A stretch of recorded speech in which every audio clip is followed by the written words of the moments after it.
Hi, my name is Ben Reiter. I'm a principal at Startup Ventures in New York City. Startup Ventures is an emerging global brand in venture capital. The core of our firm is Startup Accelerator, an acceleration program for European tech startups. In this video, I will explain what tech accelerator and incubator programs are, the ways in which a startup can benefit from them, the main differences between accelerators and incubators, and tips for the accelerator application and interview process. I'll also cover what to expect during an accelerator program and tell you more about our program at Startup Accelerator. Let's begin by discussing what accelerator and incubator programs are and what they have in common. Accelerators and incubators are both programs which help startup companies to grow and progress to their next stages of development. So their general purpose is the same, which leads to a great deal of confusion for startups regarding what type of program they should pursue. Other similarities are, both accelerators and incubators provide an environment of mentorship and collaboration. Both usually provide a shared workspace, and both accelerators and incubators can be focused on a specific sector or vertical, such as fintech or biotech. However, beyond these similarities, there are many important differences between accelerators and incubators. Understanding these differences will help you determine which one is the right fit for your startup, so let's go over them. Accelerators are usually funded and run by private entities, often venture capital firms or corporations, whereas incubators are typically funded by governments or universities. Many of the other differences between accelerators and incubators emerge from this divergent origin. Accelerators typically work with more mature startups than incubators do. Incubators generally accept earlier stage startups whose business concept or model may not be fully developed and who may only have an idea but not a market-ready product. Since they are government or university sponsored, incubators tend to focus on the development of their local tech ecosystem rather than immediate commercialization. By contrast, accelerators are highly profit-driven and therefore look for companies which have a market-ready product at the threshold of commercialization and near-term scalability. Next, the duration and structure of accelerator and incubator programs are different. Accelerators are of shorter duration, typically 3 to 6 months, while incubators are much longer, usually 12 months or longer. Accelerators have periodic programs with fixed timetables for each group, often called batches or cohorts. Incubators have a much looser structure and are not organized into batches, and often have open-ended timelines. Another difference is that accelerator programs culminate in a demo day, in which startups make a presentation to a large group of investors. Most incubators do not have a demo day. Accelerators also differ from incubators in terms of the investment capital they provide. Incubators typically do not provide investment capital to startups and do not take an equity stake. In contrast, most accelerators do invest in startups in exchange for a predetermined percentage of equity, usually 5 to 15%.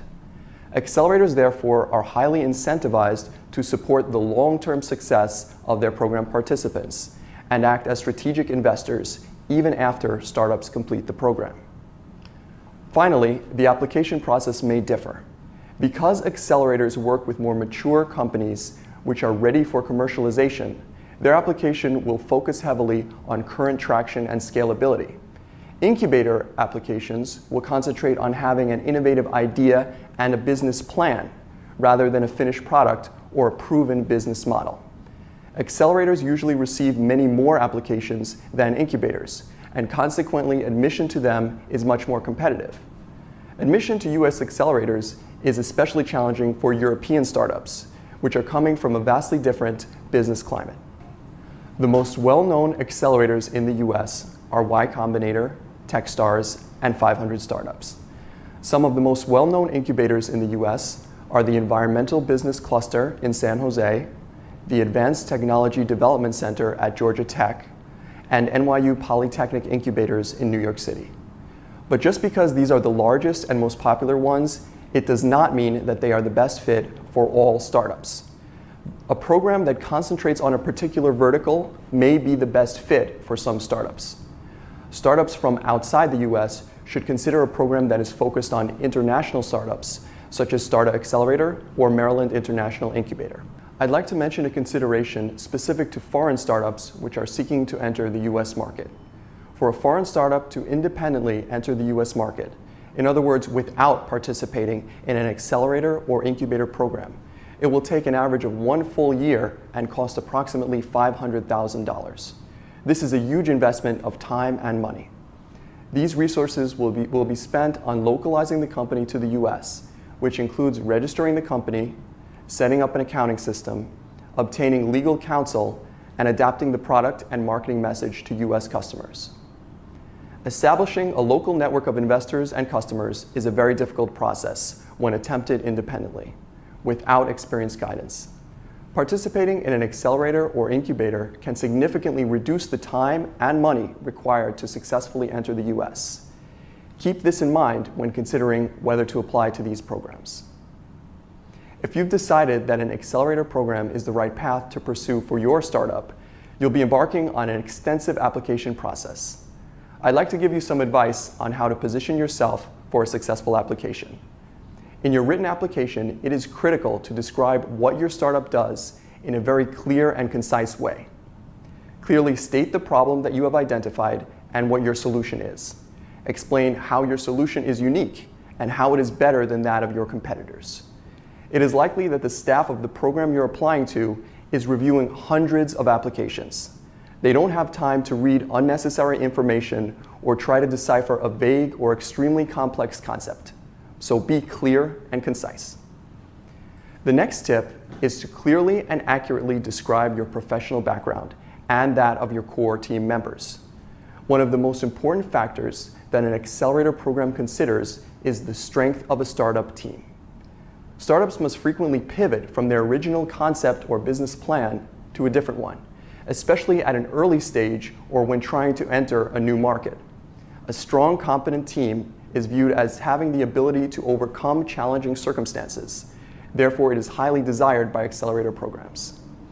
Even if your team has education or experience which is not directly related to your startup, that should be included in your application, since reviewers will also be examining transferable skills. Every core team member should have a LinkedIn profile written in English. One caveat on this topic: don't ever lie about your team's background or exaggerate your accomplishments. Chances are it will eventually be discovered and it could void contractual agreements with the accelerator. Let's talk about some interviewing tips if you successfully make it to that step in the application process. First, just as in your written application, be very clear and concise when describing what your startup does. Explain precisely what problem you are trying to solve with your product.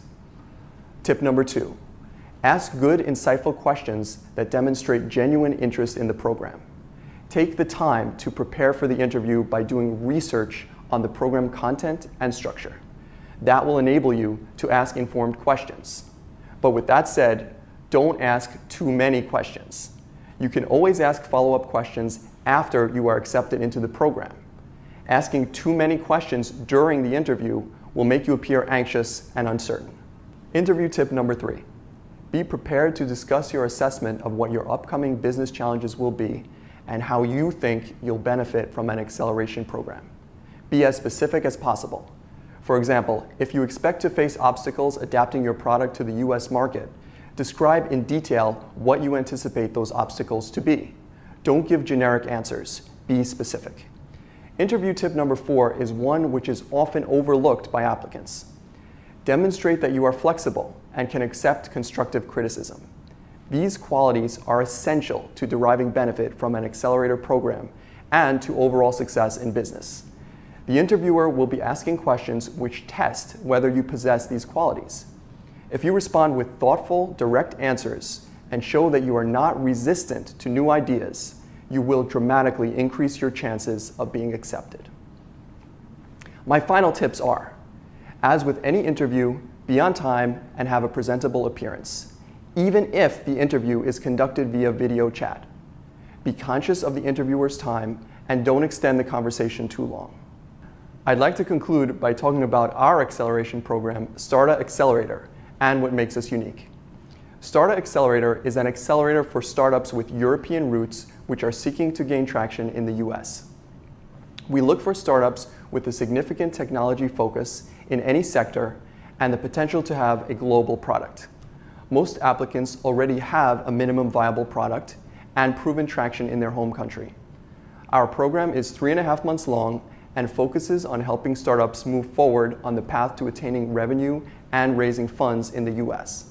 We have 2 cohorts per year, one beginning in August and the other one in January, each comprised of 20 startups. Participants in our program work directly with our partners and our mentors and will have access to our extensive network of investors. We have outstanding expert mentors that focus on improving each startup's communications, business development, sales, marketing, and fundraising, providing both strategic and tactical advice which is tailored to the US business environment. During the program, our mentors become part-time members of each startup team, helping founders achieve their key performance indicators, or KPIs for short. This provides tremendous value, since hiring equivalent employees in the US would cost at least $60,000 per employee per year. We also provide a package of exclusive perks and benefits from our partners, such as credits for Amazon Web Services. The culmination of our program is a demo day, in which founders present their startups to a large group of private and institutional investors. Our program is valued at $130,000, which includes $20,000 in cash in exchange for a 7% equity stake and the option to purchase an additional 1% at program conclusion for $20,000 cash. Participants are required to be physically present at our co-working space in New York City for the duration of the program.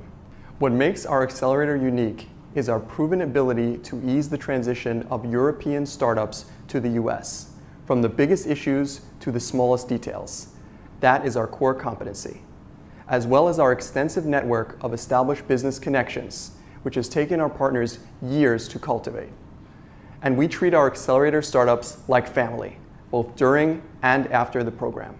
We stay actively involved in supporting the long-term growth of our accelerator alumni. Thank you for watching, and I wish you the best of luck growing your business. See you in New York.